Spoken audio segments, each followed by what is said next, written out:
Y Andrés, gracias por estar aquí con nosotros. Gracias a ustedes por invitarme. Un gustazo. Primero una reflexión sobre el tiempo. ¿Le ha pedido alguna vez una mujer tiempo a usted? Veo que cuando uno es juvenil te dicen, dame tiempo. Vos decís, ¿cuánto? ¿Qué? Claro, ¿cuánto es el tiempo? Bueno, es muy subjetivo. Es muy subjetivo. Muy ¿no? subjetivo. Hasta Muy que vuelva a subjetivo. pasar el cometa Halley. Vos decís, no. No. Uno Uno tiene otras prioridades y tiene que ir jugando también. Interesante. Interesante Me parece punto de vista. interesante. Bueno, interesante como la investigación que ustedes llevan adelante. Él es investigador del CONICET y está bastante, usted permítame utilizar quizás términos erróneos y me corrige, descubriendo o intentando descubrir interacciones entre las galaxias. ¿Cuántas galaxias hay? ¿Hay muchas? ¿Hay pocas? Hay montones, todas las que quieras y nunca te van a alcanzar los números para seguir contando. Nosotros formamos parte de una. Sí, que se llama Vía Láctea. Ujú. Es como el apellido de familia. ¿Qué es ese manchón que a veces cuando está el cielo tan bonito en la noche? Cuando ves ese surco blanco que lo podés recorrer de este a oeste, todo eso es Vía Láctea, el camino blanco. Claro, el camino. De ahí el nombre. Y eso es ver nuestra galaxia desde dentro. Es como si nosotros estuviéramos en alguna habitación de nuestra casa y nos asomamos por la ventana y vemos las demás casas que forman parte de la manzana, del barrio. Entonces la estamos viendo en perspectiva desde dentro. Y lo que comentabas recién es verdad, tal vez nosotros por el poco tiempo que nos toca vivir, hablando de tiempo comparado con la edad que tiene el universo, nos puede dar la impresión de que las estrellitas que vemos en el cielo, las galaxias, todos los objetos que componen el universo, están como agarrados con alfiler, pinchados en el firmamento y no se mueven. Y lo que estamos descubriendo, aunque no es una novedad, pero cada vez ganamos en detalle, es que el universo en el que vivimos es muy dinámico. Y que sea dinámico significa que las cosas se mueven.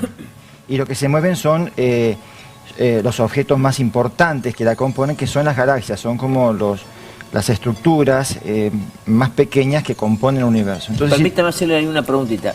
Cuando usted, por ejemplo, hasta acá llega esta galaxia, acá empieza otra galaxia, ¿esos límites los ha puesto, digamos, el humano a través de la observación? Efectivamente, que se distingue, una galaxia es el conjunto de estrellas y gas que hay entre las estrellas, pero eso efectivamente tiene un lugar donde te das cuenta que hay mucha densidad y después se acabó. Entonces, efectivamente, como cualquier objeto, un objeto tiene una extensión, una dimensión. Más allá ya no hay más, se acabó ese objeto. Lo mismo pasa con las galaxias. Aunque son enormemente grandes para los tamaños que estamos acostumbrados, ellas también son finitas. Entonces, en algún momento se acabó, se terminó. Y entonces hay todo un espacio que se llama espacio intergaláctico. No hay nada. Nada así, absolutamente no. Hay como, ¿qué nos separa entre nosotros? Aire. No es que no haya nada.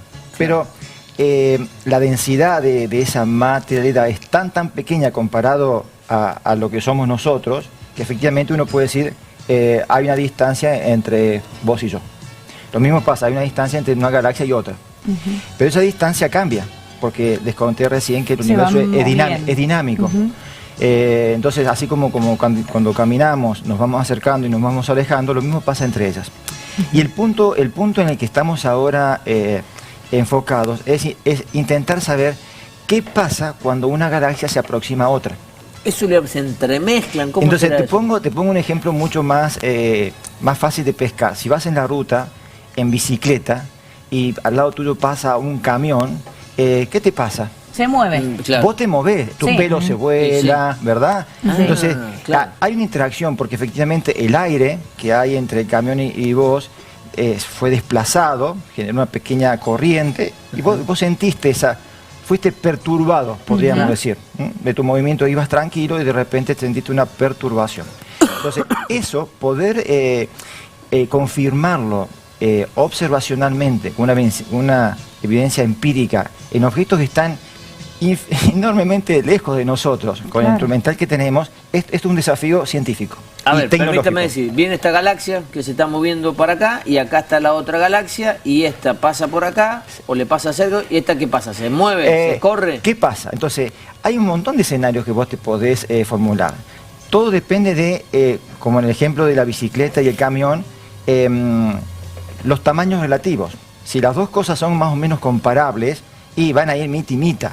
Si uno es muy pequeño y otro es muy grande, el gigante gana, siempre gana. Y estos pasajes cercanos de una galaxia respecto de otra, no necesariamente, porque creo que ya te leí el pensamiento, implican un choque, una colisión. O sea, el camión no te choca, pasa cerca, pero igual aunque pase cerca, depende de cuán cerca pase, va a ser la perturbación que te va a ocasionar en tu andar en la bicicleta. Entonces... o sea que no se podrían cruzar. Podría ser, depende de la dirección del movimiento. Andrés, perdón, ¿y cómo hacen para estudiar estas galaxias que están tan lejos? Bueno, buena pregunta. Mira, ya hace un tiempo... Me puedo sumar a su equipo cuando quiera. Cuando quiera, yo te espero. Hace tiempo hemos descubierto que la luz, que es lo que recibimos de los objetos, nos nutre de toda la información que nos hace falta. Les voy a contar otra cosa que me van a poder seguir con mucha facilidad. Vieron que si estamos parados en una ruta y pasa, no sé, imagínense un auto Fórmula 1, hay un efecto de sonido que se hace más agudo y después más grave. Eso es un efecto Doppler. Pero eso que lo vemos con el sonido y que lo entendemos, también pasa con la luz. Si ahora arriba de esa Ferrari vos tuvieras una linterna encendida y vos estás mirando la Ferrari que se acerca a vos y después que se aleja, vos verías que a medida que se acerca a vos, la luz se transforma en más azul. No es que ella cambió, sino es un efecto de porque está en movimiento, la observación se torna como más azul. Y cuando el objeto se aleja, lo ves más rojo. Eso se llama efecto Doppler en el mundo de la física cuando uno habla de luz. Entonces, ¿esto qué quiere decir? Que el movimiento de los objetos, en este caso una galaxia, que es como una linternita, si se mueve, nos va a estar, vamos a estar percibiendo una luz en una frecuencia que no es exactamente la frecuencia en la que emitió, sino que está un poquito corrida para el rojo o para el azul, dependiendo si la galaxia se acerca o se aleja de nosotros. Como nosotros conocemos por laboratorio cuál es la frecuencia, la longitud de onda perfecta de la luz que estamos viendo, la comparamos, esa reglita que tenemos del laboratorio, la comparamos con el espectro que estamos observando y ahí lo vamos corriendo a ver si se corrió hacia el rojo o hacia el azul y de ahí sacamos la velocidad. Entonces fíjate vos cómo, ya con esto ya está bien, cómo la luz también nos permite saber si un objeto se aleja o se acerca y cuánto. 400 kilómetros. Pero ahora, cuando hablan de las estrellas, que dicen lo mismo, que uno tiene que observarlas, cuando son un poco más de una luz más cálida, significa algo, una luz más fría, azul, significa otra cosa. Pero se habla de años ahí. Sí, millones de años. Millones de años luz. Sí. O sea, del tiempo que tiene esa estrella. Entonces, años es un poquito tramposo y me parece que ahí no hemos sido lo suficientemente inteligentes para ponerle nombre a las cosas. Año luz, aunque la palabra años nos hace referencia al tiempo, año luz es una medida de distancia. No es tiempo. No es tiempo. No es tiempo. Pero para la astronomía, la distancia y el tiempo van como un poco de la mano, porque uno dice a qué distancia está una galaxia y ahí automáticamente hace una cuentita muy simple y ya sabe hace cuánto tiempo se formó. Bien, entonces, es cierto que lo que decís es así, hay estrellas más calientes y más frías, porque no solamente la variación del color tiene que ver con que se muevan o estén más quietas, sino también tienen que ver con cómo ellas están constituidas, los elementos químicos que tienen. Imagínense una estrella que fuera puro azufre, ¿de qué color sería? Amarilla. Si fuera todo oro, que fuera todo hierro, entonces los metales tienen sus colores y las estrellas abundan en ciertos metales, no todas las estrellas tienen la misma composición química, entonces de ahí también el color. Y hay otro elemento más, para ya sean expertos astrónomos, que es la temperatura que tiene la estrella. Y ahí pueden automáticamente mirar la llamita de una vela. La llamita de la vela, muy cerquita del pabilo, ¿de qué color es? Rojo, azul, muy caliente. Y en los bordes, y rojo. Entonces, los colores que tiene la llama de la vela son todos los colores del arco iris, desde el azul hasta el rojo. Las zonas más calientes son más azules, las más frías son más rojas. Entonces, poner el dedo justo en el pabilo te va a quemar más que si acercas el dedito y lo poquito sin tocar la llama. ¿Uno usa el azul para el frío y el rojo para el calor? Eso, cuando uno hace instalaciones de gas y demás, efectivamente, es al revés de lo que pasa en la naturaleza. Es un buen punto. Ah, mira. Es un buen punto. Y le hago una consulta. Cuando usted habla del firmamento, de ese universo, ¿hasta dónde llega? ¿Cómo se hace para poder determinar? Bueno, es muy loco pensar eso. Si yo todavía trabajo es porque todavía hay muchas preguntas que no se han no se han respondido. Efectivamente, no sabemos dónde termina el universo. Si es que termina. Bueno, ahí también podemos entrar en un debate. Podés encontrar gente con nosotros no puede debatir porque no tenemos idea. O sea, no, te diga, está bien. Siempre les voy a tener que dar la razón. Pero, entonces, si partimos de la idea, que es más o menos consensuada, de que el universo en un momento se formó, o sea, tuvo un origen.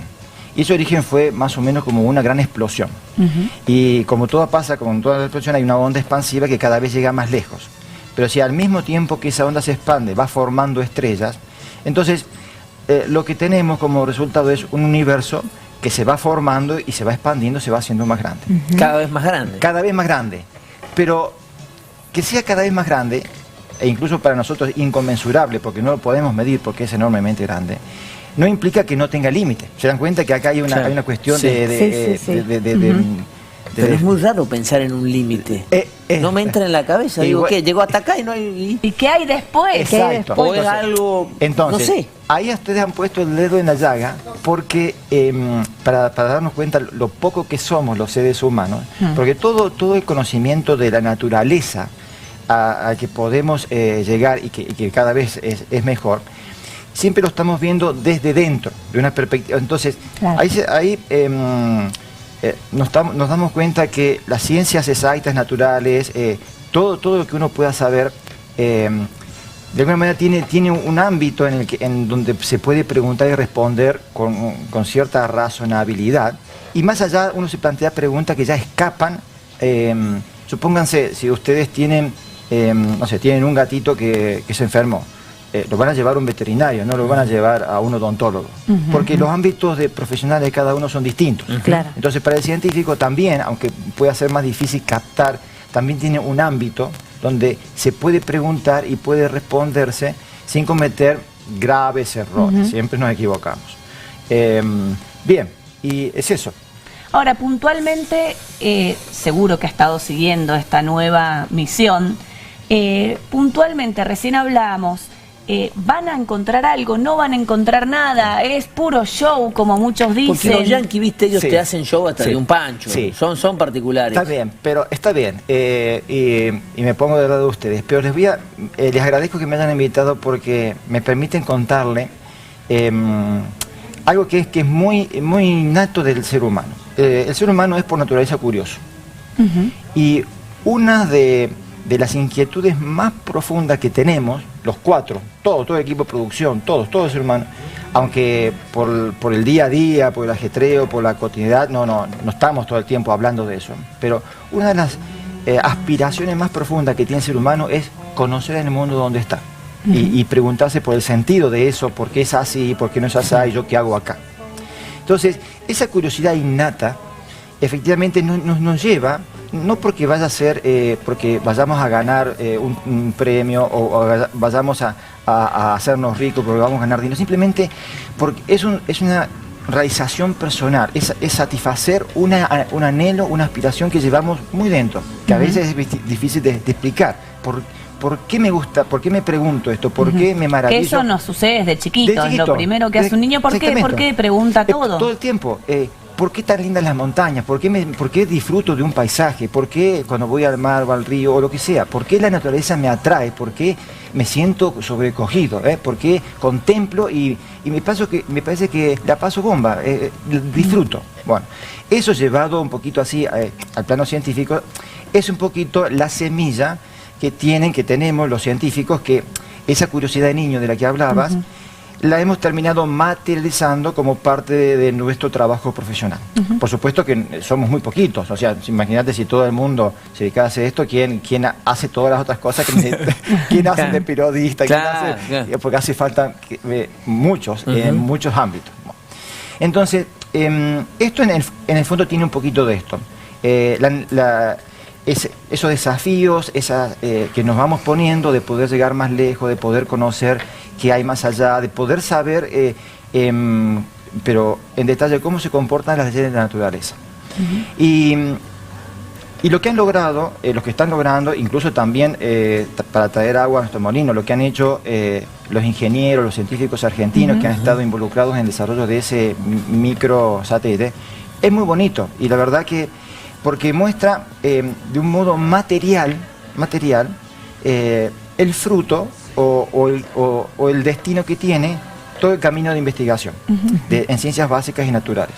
Entonces, nosotros vemos el microsatélite y hemos escuchado por las noticias que efectivamente se consiguió ese enlace de comunicarse a 70.000 kilómetros y que los paneles solares funcionaron bien, etcétera, etcétera.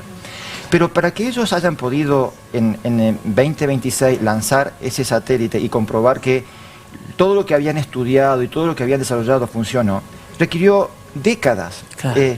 Te diría que, hasta para ser un poquito audaz, siglos de estudio escondido, hormiguita, minucioso, y eso, si uno recorre hacia atrás la historia de ese microsatélite, para ponerles un ejemplo, va a llegar a 1850, cuando Maxwell, con un papel, estaba descubriendo las ondas electromagnéticas. O sea, física pura, era un físico, era un teórico.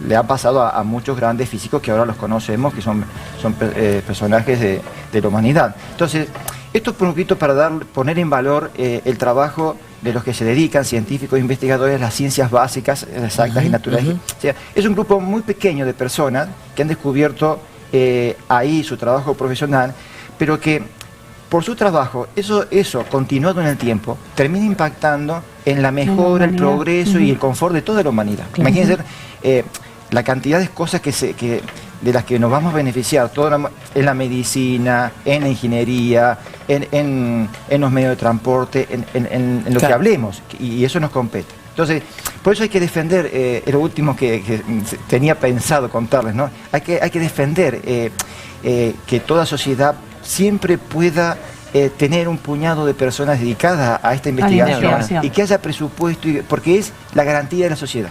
Yo a mis amigos les hago eso es un poco ridículo, pero para ejemplificar. Si hoy mismo decretamos los cuatro, nadie estudia más, nadie investiga más, pero y no dejamos que nadie haga nada.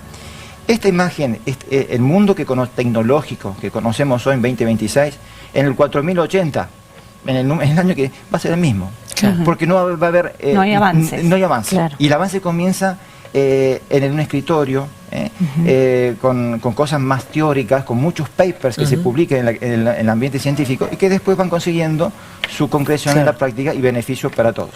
Claramente, estamos de acuerdo. Aparte, los países más serios del mundo apuestan a la ciencia, a la tecnología, pero a la investigación sobre todas las cosas. Increíble, las campañas que han habido aquí en los últimos años han sido tristísimas en contra del CONICET. Honestamente, al menos en mi pensamiento, ¿no? Poner en ridículo tantas investigaciones es una cosa increíble. Pero bueno, estamos en ese momento en donde yo también decía más temprano que no digo los humanos, o tampoco la generalidad es buena, ¿no?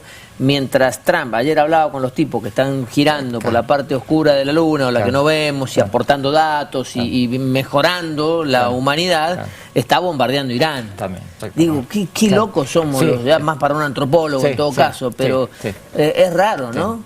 Y que no nos podamos poner de acuerdo en esto que tenemos. O sea, estamos conquistando la luna y destruyendo nuestra tierra. Una cosa increíble. Sí, somos incoherentes. Bueno, nos caracterizamos por ser así. No todo, ¿no? Esto lo digo claramente por Trump, que es un líder mundial que uno aspira a tener tipos que tengan otra mente, ¿no? Que vayan por otro lado. Andrés, ¿cuáles son aquellas preguntas? Usted decía que uno se pregunta y esa es la curiosidad. Usted es científico y seguramente muchas preguntas ha podido responder a lo largo de sus estudios, pero ¿cuál es esa pregunta que hoy dice, bueno, esto tengo que seguir investigando porque no tengo respuesta todavía yo? Sí, eso en mi caso ha dependido de cómo yo me fui abriendo camino en la universidad, porque efectivamente lo mismo que... ¿Usted dónde estudió? En Córdoba. En Córdoba. Y entonces, imagínate que, vamos a poner el caso de un médico, ¿no? O sea, cuando está a punto de ejercer la medicina, no puede ejercer la medicina en todas las especialidades, porque es Claro. entonces va a elegir oftalmología, urología, algo va a elegir. Se va a especializar entonces, en mi caso me pasó algo parecido. Entonces yo fui viendo que me atraía más y la especialidad de todo el campo de la astronomía astrofísica en la que me he metido ha sido el estudio de formación y estructura formación y evolución de las galaxias. Esto que más o menos que comenzamos. Entonces, en el grupo, en la cuenta de Instagram que tenemos en el grupo, ahí en la bio sintetizamos en un ¿Cuál es la renglón. cuenta, perdón? Se llama, las letras son G-A-A-S y latina C-B larga, GAS y CB. GAS porque es de Grupo Astronomía y Astrofísica, y CB porque es el instituto donde estamos radicados. Entonces, GAS y CB es la cuenta de Instagram. Entonces, en la bio, ahí tengo resumida, así como una especie de eslogan o graffiti, investigamos la formación y evolución de las galaxias para conocer la formación y evolución del universo. Un poquito de lo que hemos charlado esta mañana aquí. Entonces, pero evidentemente, si invitan a otros astrónomos astrofísicos, les pueden hablar de planetas, les pueden hablar de agujeros negros, les pueden hablar de materia oscura, les pueden hablar de un montón de Esta imagen, no sé si usted las aportó o no. Sí, no, sí. Entonces, a ver si la producción puede tenerlas un chiquitito, así de paso a la escuela con nosotros. Sí, la anterior. Esto, ¿qué es lo que es esto? ¿Una célula? No, se las voy a... vamos a tratar de proyectar de forma ordenada. Esa es como vemos el cielo. Ahí ven, ¿la podemos tener un ratito? Sí, sí, ahí nomás la volvemos hacia atrás y lo frenamos un instante para que usted nos explique cómo vemos el cielo. Entonces, ese es el cielo que vemos. Ustedes me decían que veían la Vía Láctea, ahí está la Vía Láctea. Arriba, como si fuese un arco completo. Entonces, esa es, vista desde adentro, nuestra galaxia. Ahí en un cuadradito está señalada la galaxia que nosotros estudiamos. Que tiene otra también un poquito más arriba a la derecha. Perdóneme, pero eso por lógica está fuera de nuestra galaxia. Ustedes lo ven, pero está fuera de Exactamente, la vemos en proyección. Bien. En proyección. Y esas dos, aquí desde Mendoza, las podemos ver tranquilamente a la noche porque están muy cerca de la Cruz del Sur, que es algo que todo el mundo ubica. Entonces, esas dos galaxias, la que está en un cuadradito y la que acompaña, son, podríamos decir, galaxias hermanas o par de galaxias, se llaman nubes de Magallanes. Nombre que para nosotros es muy familiar por el estrecho de Magallanes. Se llama nube de Magallanes. Como una es más grande, es la nube mayor, y la que estudiamos nosotros es la nube menor. Entonces ahora podemos pasar a ese zoom, a esa foto que era el zoom de la nube menor. Que no era una célula. Que no era una célula, pero puede parecer, si no te avisan, que es una célula. Vamos a la... Claro. Una más. Esa no. Eso me da como miedo. Porque aparte ¿Y a dónde se puede ver a simple vista? Por ejemplo, si yo quiero ver así, que usted dice la Vía Láctea, ¿dónde lo puedo? Ahí está, esa es, ¿no? Ese es el zoom de la que teníamos en la anterior diapositiva. El cuadradito. Para que ustedes vean que, aunque a simple vista las cosas se ven pequeñitas, con un telescopio o con instrumental... Perdón, Andrés, y lo otro que tenemos arriba, ¿es otra galaxia? Es otra galaxia que está proyectada. O sea, ese límite sería el negro, digamos. ¿Ven cómo se dan cuenta de los límites que estábamos hablando al comienzo? Andrés, no puedo creer. Si yo quiero ver estas imágenes sin necesidad de estudiar, sino hacer un poco de astroturismo, ¿dónde puedo ir acá? Bueno, en nuestro grupo, por supuesto que te podemos dar todas las fotos que quieras y todo el material que quieras para que hagas tu camino en tus tiempos libres o cuando quieras, ¿no? Y después, con el asesoramiento que recibas, si salís un poquito... Mendoza es una ciudad increíble, porque salís un poquito y ya estás en la precordillera. Entonces te vas a... A ver, lamentablemente con la cantidad de luces que tenemos ahora en todas las ciudades, cada vez vemos menos estrellas. Hay que ir un poquito más lejos. Sí, te vas a Poterillo, te vas a Tunuyán... y buscas una noche que no sea luna llena, y efectivamente todo lo que hayas aprendido o todo lo que vos hayas chequeado con los álbumes de fotos astronómicas, vos misma la vas a poder chequear. Hoy en día también en los celulares está todo. Entonces hay aplicaciones que son fabulosas para encontrar las constelaciones. Todo, levantás el celular y te va diciendo qué hay en la dirección donde estás apuntando tu celular. Entonces, Andrés, ¿y eso que veíamos blanco alrededor es la Vía Láctea? Usted en la imagen esa última que nos mostraba, yo decía a modo broma, un chiste, que se ve todo blanco. Sí. ¿Eso sería la Vía Láctea?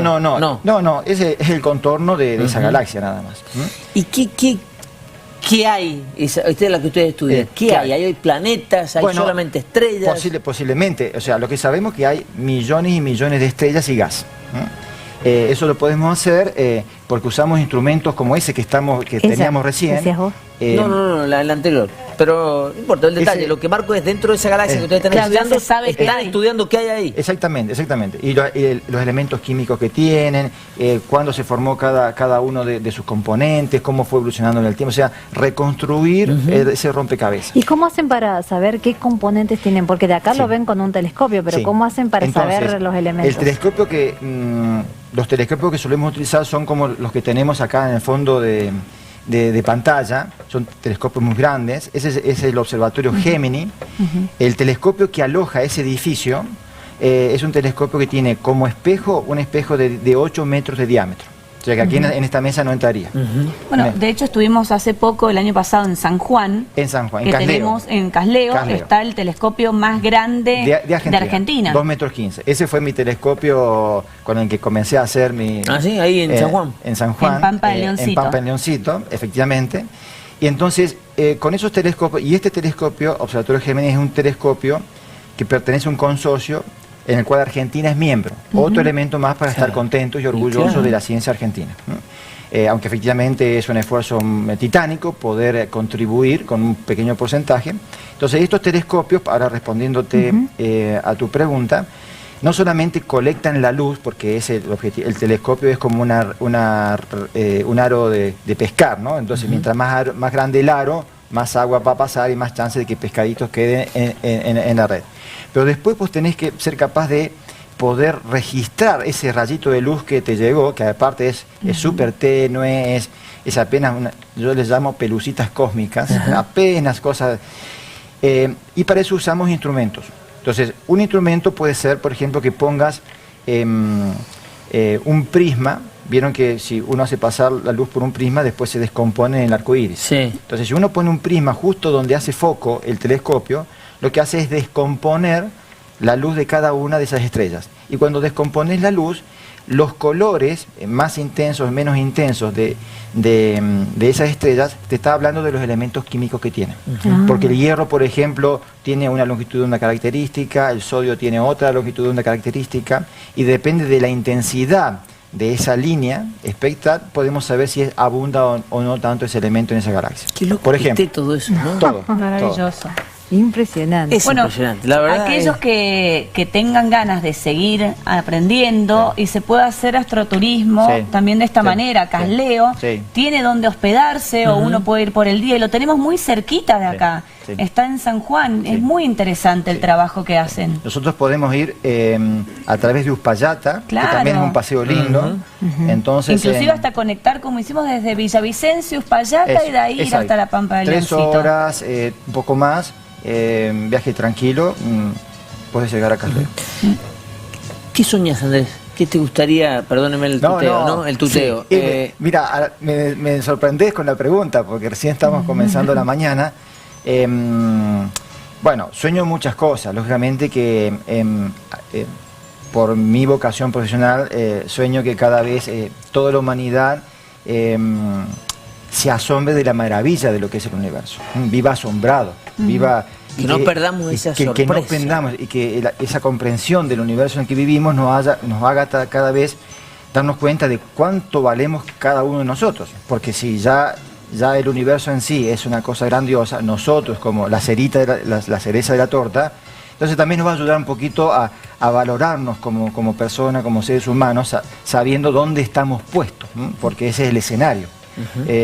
Bueno, y eso efectivamente es algo que va a llevar toda la vida, ¿no? Que todos vayamos contribuyendo por conocer el mundo donde estamos y que eso efectivamente nos haga más humanos a los humanos. La producción me está diciendo que, no sé, pero nada, a mí creo que a todos, ¿no? Nos ha dejado muy intrigados. Sí, siempre preguntamos lo mismo, si hay vida más allá. Sí. Hasta ahora lo que tenemos es esto, y poco lo cuidamos, ¿no? Pero como somos curiosos, siempre está esa pregunta. Exacto. En lo que han podido ver ustedes, no han encontrado nada. Todavía no. Por supuesto que habrá algunos que tienen muchas más ganas de confirmarlo que otros, pero también puede ser que a mí me esté faltando muchos datos porque no me dedico a eso. Pero digo, por los años que llevo trabajando como astrónomo, que ya son más de 30, y por lo que he conocido y leído, todavía una evidencia concretísima, como nos gustaría, todavía no tenemos. Claro, papá, ya le hemos puesto platillos, creemos que están en naves redondas. Lo cual tampoco, bueno, que nos entiendan bien, ¿no? Tampoco quiere decir que no que lo niegan, que pero tampoco se confirma. Claro, ¿no? Qué loco, ¿no? Uno quisiera que T aparezca mañana. Es buena onda, T, ¿o no? Claro, sí. Pasaba en la bicicleta, era fantástico. No, Y si ahí está son- mirando la musiquita. Y si son picantes, ¿viste? Vos decís, bueno, mejor Claro, que no. claro. Claro, quietito, no nos molestemos. No lo creo. ¿Qué sé yo? No lo sé. Pero Si fuesen picantes ya no estaríamos acá. Puede ser también. qué sé yo, Sí, como no sí. sabemos, ¿viste? No Claro, sabemos. no sabemos. Igual que el origen de todo tampoco está claro. Tampoco es tan claro. Vamos arrimando el bochín, pero siempre hay alguna cosa que nos falta. Porque usted decía que todo empieza por una explosión. Sí. ¿Y qué explotó? Claro, entonces... ¿O qué hizo que eso explotara? Claro, entonces, como les conté recién, la ciencia puede llegar hasta el instante después de que eso pasó. ¿Por qué? Que es cuando se creó, cuando se creó el tiempo. ¿Desde cuándo me dice el tiempo? Del instante justo después, la millonésima de segundo que quieras. ¿De después qué eso. pasó eso? A partir de ahí podemos contar algo. ¿De ahí para atrás? No sabemos. ¿Puedo Qué loco creer? eso. ¿Puedo Sí. creer? Esto es como perderte el loco. último capítulo de la novela. ¿La viste todo el año? Sí, pero qué loco eso, ¿no? Sí, Que sí. no se pueda saber Sí, sí. qué fue lo que originó esto. Sí, desde el punto de vista científico, así con los elementos que hoy estamos conversando. Claro, la fe dice otra cosa. Efectivamente. Y podés unir las dos cosas. Y usted... Y eso le iba a preguntar también. La fe y la ciencia no se tienen que llevar mal. Se llevan muy bien.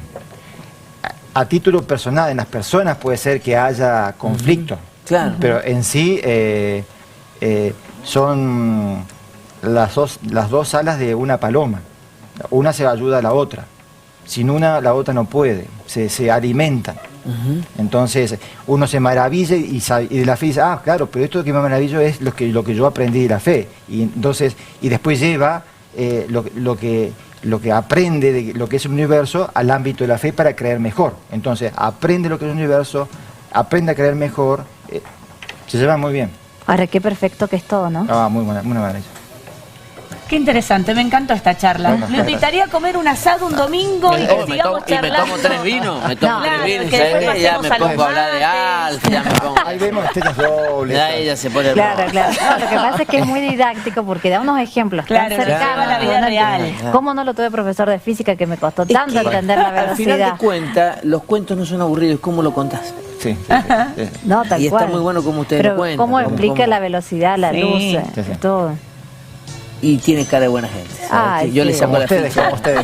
de buena gente. Andrés, hincha de San Lorenzo de Almagro. San Lorenzo, pero no sos cordobés de nacimiento, ¿sí? Sí. Pero no naciste en la ciudad. No, sí. Nací en Río Cuarto. Río Cuarto. Entonces, digo, si Claro. tengo que elegir un equipo de Córdoba, elegiría Taller. Taller. Elegiría, Claro. no Belgrano. No Belgrano. No Belgrano. Porque mira vos, uno dice, iba a ir por el lado celeste, Claro, ¿cómo? Que claro. no, el tipo elige a Talleres de Córdoba. Bueno, pero en un taller te puedes meter. Exactamente. Un gustazo, Andrés, gusto. un placer. Muchas gracias. Un gran gusto. Y se puso muy contento nuestro sonista, que también es de San Lorenzo. Qué Viste que bien. siempre tiene ahí la canción de San Lorenzo.